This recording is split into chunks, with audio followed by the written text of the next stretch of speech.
बहुत सारे क्वेश्चन आपको यहाँ से देखने को मिलेंगे, तो एक बार हमारे सारे के सारे सेट ज़रूर देख लीजिए। ठीक है, तो चलिए शुरू करते हैं। सबसे पहला क्वेश्चन देखिए, अपने शिलालेखों में अशोक सामान्यतः किस नाम से जाने जाते हैं? तो ये जाने जाते हैं प्रियदर्शी के नाम से। ठीक है, उसके बाद है 1943 में भारतीय राष्ट्रीय सेना INA का गठन कहाँ हुआ था? ये हुआ था सिंगापुर में। कब हुआ था? 1943 में। इम्पोर्टेंट है। ठीक है, और किसके द्वारा किया गया था? कैप्टन मोहन सिंह के द्वारा। ये भी आपने याद रखना है। ठीक है, उसके बाद है घूमर, चारी और गैर आदि जो हैं वो किसके लोक नृत्य हैं? ये लोक नृत्य है आपके राजस्थान के दोस्तों। ठीक है, कौन कौन से? घूमर, चारी और गैर। घूमर को शाही नृत्य की श्रेणी में रखा जाता है, जिसे प्राय राजस्थान में राजघरानों की स्त्रियां करती हैं। ठीक है, तमाशा बात करें तो तमाशा महाराष्ट्र का है, चरकुल्ला उत्तर प्रदेश का है और दंडा ये मध्य प्रदेश का नृत्य है। ठीक है, फसल गाने के बारे में निम्नलिखित में से कौन सा वक्तव्य सही है? तो इनमें से बात करें, ऑप्शन ए, यह अनाज के खाद्य हिस्से को उसके अखाद्य हिस्से से अलग करने की पद्धति है। उसके बाद है भारतीय संविधान की किस अनुसूची में राज्यों और केंद्र शासित प्रदेशों की सूची है? तो ये है आपकी पहली अनुसूची में। ठीक है, भारत के जो मूल संविधान में से मूलतः 8 अनुसूचियां थी पहले तो, परंतु वर्तमान में भारतीय संविधान में कितनी अनुसूचियां हैं?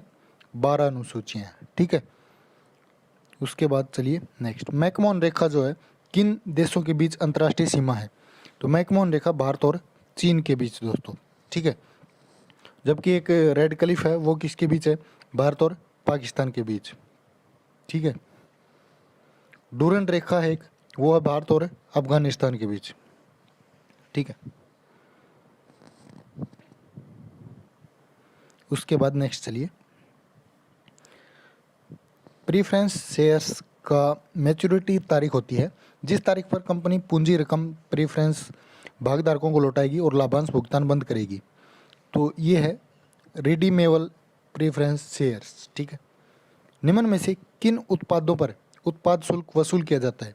तो ये किया जाता है आपका सामान का उत्पादन के ऊपर। उसके बाद है किसी वस्तु को 15 सेंटीमीटर फोकल दूरी के अवतल दर्पण के मुख्य अक्ष पर 7 सेंटीमीटर की दूरी पर रखा जाता है तो दर्पण द्वारा बनाई गई छवि, इसका फार्मूला होता है 1/f is equal to 1/v plus में 1/u। ठीक है, इस फार्मूले में ये आप इक्वेशन पुट कर दीजिए, आपका आंसर आ जाएगा। कोई क्या आंसर आएगा? उसका आंसर आएगा आबासी और बड़ी।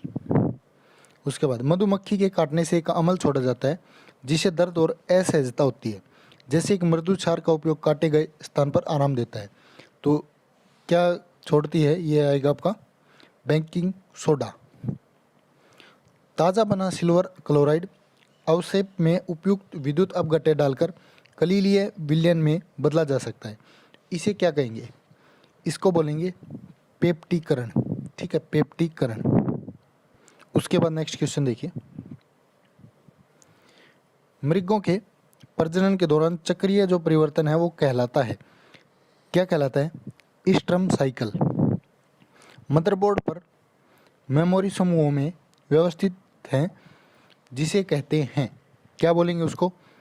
Memory bank. ठीक है, Microsoft office slide show button में क्या होता है जो पेन का प्रयोग करके सूचना जोड़ने के लिए प्रयुक्त होता है? ये होता है आपका पॉइंटर ऑप्शन। ठीक है, डी ऑप्शन हो जाएगा पॉइंटर ऑप्शन। पटौदी नगर से किस क्रिकेट खिलाड़ी का ताल्लुक है? तो किसका पटौदी से? ये हो जाएगा नवाब मंसूर अली का। ठीक है, जो नवाब मंसूर अली हैं इनका। अब हरियाणा सामान्य ज्ञान के कुछ क्वेश्चन है। 1526 ईस्वी में हरियाणा में किस स्थान पर बाबर और इब्राहिम लोदी के बीच युद्ध हुआ था? कहाँ पे हुआ था? तो ये कुरुक्षेत्र में हुआ था। आपका जो लड़ाई थी वो कहाँ पे हुई थी? सॉरी, पानीपत में हुई थी। ठीक है, 1526 में। उसके बाद है बापोली किस जिले के अंतर्गत आता है? यह आता है आपका पानीपत में। ठीक है, उसके बाद है हरियाणा में हर्षकालीन जो ताम्र मुद्राएं हैं वो कहाँ से प्राप्त हुई हैं? ये आपकी कहाँ से प्राप्त हुई हैं? सोनीपत से। हरियाणा में तोमर राजा द्वारा निम्नलिखित में से क्या बनवाया गया? तोमर राजा ने बनवाया था सूरज कुंड। हरियाणा के कैथल नगर में डोगरा गेट के समीप निम्न में से कौन सा गुरुद्वारा स्थित है? ये आपका गुरुद्वारा नीम साहिब। हरियाणा की जो धमाल नृत्य है विद्या का प्रदर्शन किस में किया जाता है? धमाल नृत्य का होता है आपका झज्जर और महेंद्रगढ़ के अंदर। उसके बाद है किसको हरियाणा की काशी कहा जाता है? हरियाणा काशी भिवानी को बोलते हैं, ठीक है, और नवग्रह कुंड के हिसाब से कैथल को बोलते हैं। हरियाणा का निम्नलिखित में से कौन सा जिला क्षेत्रफल की दृष्टि से सबसे छोटा है? कौन सा हो जाएगा? कौन सा हो जाएगा इनमें से? ऑप्शन आपका हो जाएगा ए, पंचकुला। क्षेत्रफल की दृष्टि से पूछा इन्होंने। हरियाणा के किस जिले की सीमा 3 राज्यों से मिलती है? ये आपकी यमुनानगर की। हरियाणा को कितने भागों में बांटा गया है? ये बांटा गया है 6। उसके बाद है नेक्स्ट, यमुना नदी के साथ हरियाणा के निम्नलिखित में से किस जिले की सीमा नहीं लगती? ये नहीं लगती रोहतक की। हरियाणा में पंचायत समिति के कार्यपालक अधिकारी किसके प्रशासनिक नियंत्रण में होंगे? ये होंगे विकास अधिकारी के। हरियाणा पंचायती राज अधिनियम 1994 की धारा 164 में कौन सा प्रावधान संबंधित है? कौन सा हो जाएगा? मतदाताओं की सूची तैयार करना। हरियाणा सरकार में महिला एवं बाल विकास, सूचना, जनसंपर्क और सांस्कृतिक मामलों के मंत्रालय किसके पास है? ये हो जाएंगे कविता जैन के पास। कृषि के किस प्रकार को स्लैश एंड बर्न कृषि कहा जाता है? ये बोलते हैं दोस्तों खेती को स्थानांतरित करना एक जगह से दूसरी जगह पे। हरियाणा में कृषि विज्ञान केंद्र की कुल संख्या कितनी है? ये हो जाएगी 18। भदावरी भैंस के दूध में वसा का अधिकतम प्रतिशत कितना होता है? ये होता है 8%। हरियाणा के पंचकुला जिले में IT पार्क कब स्थापित किया गया? ये किया गया 2008 के अंदर। नेक्स्ट है, गुड़गांव में नए औद्योगिक नगर क्षेत्र के अंतर्गत कितना क्षेत्रफल शामिल होगा? ये होगा 1500 एकड़। भिंडावास वन्यजीव अभ्यारण्य हरियाणा के किस जिले में है? ये आपका झज्जर के अंदर। कुरुक्षेत्र विश्वविद्यालय में हस्तलेख संग्रहालय की स्थापना में सबसे अधिक योगदान किस विद्वान का रहा है? ये रहा है आपका ऑप्शन ए, पंडित स्थानदत्त शर्मा का। हरियाणा का सबसे पहला सैनिक स्कूल कहाँ स्थित है? ये हो जाएगा कुंजपुरा। हरियाणा के पंडित नेकीराम शर्मा ने संदेश पत्रिका का आरंभ किस भाषा में किया? ये किया था उन्होंने हिंदी भाषा में। मेवात जिले का मुख्यालय कहाँ है? मेवात का मुख्यालय है नूह में, ठीक है। अरावली पर्वत श्रृंखला का विस्तार किस जिले में नहीं है? तो बात करें अम्बाड़ा की, बाकी गुड़गांव, रेवाड़ी, महेंद्रगढ़ तीनों में है। मैथ और रीजनिंग आप खुद कर लीजिए। उसके बाद हिंदी करते हैं। हिंदी में आपने ये पैराग्राफ जो ये पढ़ लेना, उसी के बाद आपने क्वेश्चन आंसर करने हैं। तो अब यहाँ से क्वेश्चन आंसर करेंगे। प्राचीन समय में विश्व में शिक्षा और संस्कृति का प्रमुख केंद्र था, कौन सा था?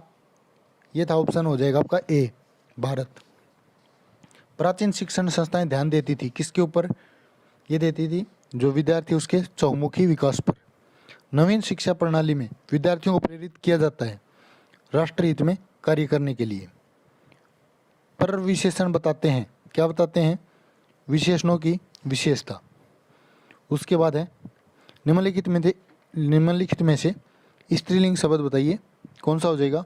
अहिंसा। हिंदी में शब्दों के बाद जोड़ने वाले शब्दांशों को क्या कहते हैं? इनको बोलेंगे प्रसर्ग। किसी पद, उपवाक्य आदि की विशेषता दिखाने के लिए शब्द के नीचे एक रेखा खींचते हैं, उसे क्या कहते हैं? उसको बोलेंगे अधोरेख चिन्ह। सावधानी में कौन सा प्रत्यय है? तो सावधानी में हो जाएगा आपका ई प्रत्यय। निम्नलिखित में से कर्मधारय समास का उदाहरण कौन सा है? ये हो जाएगा प्रिसखा। जिस वाक्य में कर्म के अनुसार क्रिया में परिवर्तन होता है उस वाक्य को क्या कहते हैं? उसको बोलेंगे कर्म वाक्य।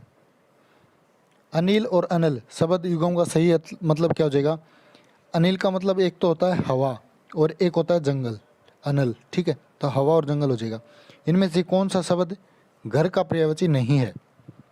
ऑप्शन सी जो प्रवास, यहाँ पे घर का पर्यायवाची नहीं। सबसे पहले गिना जाने वाला के लिए उपयुक्त शब्द क्या होगा? ये होगा अग्रगण्य।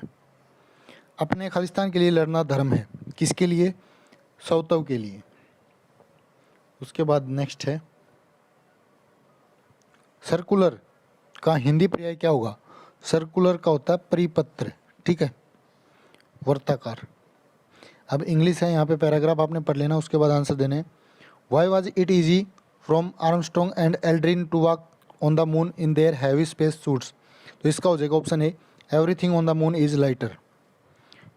Whose footprints are still found on the moon? तो ये हो जाएगा Neil Armstrong and Buzz Aldrin. How do your footprints disappear from a sandy beach. इसका हो जाएगा option C, they are swept away. उसके बाद नेक्स्ट है, why is it not possible to leave you footprint in the desert. तो ये हो जाएगा the wind blows the footprints away. Why is possible for footprints to remain on the moon.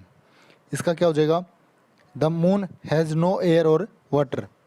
Select the most appropriate synonym बताना है मिर्थ का, MIRTH। इसका मतलब होता है खुशी या आनंद, तो इसका हो जाएगा ऑप्शन सी, डिलाइट।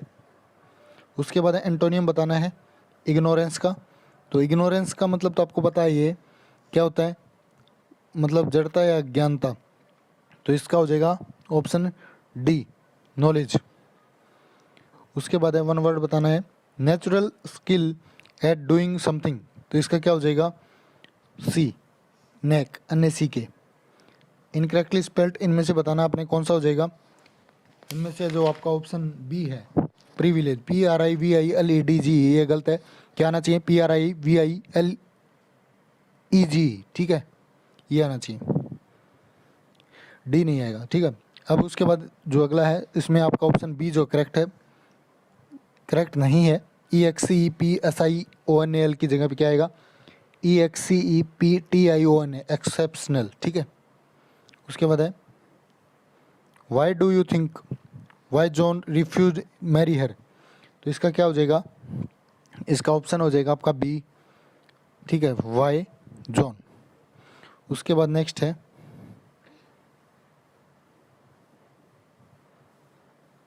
यहाँ पे देखिए, they have decorated their house nicely didn't दे।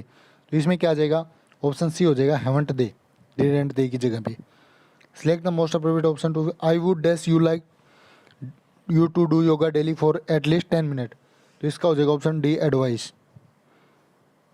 उसके बाद है select the option, the doctor advise Jaya to put the eye drops into her eyes four times a day from the next day. तो इसका हो जाएगा, ये डायरेक्ट स्पीच में बदलना है, ऑप्शन हो जाएगा आपका कौन सा, बी ऑप्शन हो जाएगा। ठीक है, उसके बाद लास्ट क्वेश्चन है, given below the 4 jumbled word, इनको सही तरीके से सेट करना है। तो इसका जो ऑप्शन है वो हो जाएगा आपका बी ऑप्शन। ठीक है, ये वाला। तो ये था आज का वीडियो, कमेंट करके ज़रूर बताएं कैसा लगा, और वीडियो को ज़्यादा से ज़्यादा शेयर करें। धन्यवाद।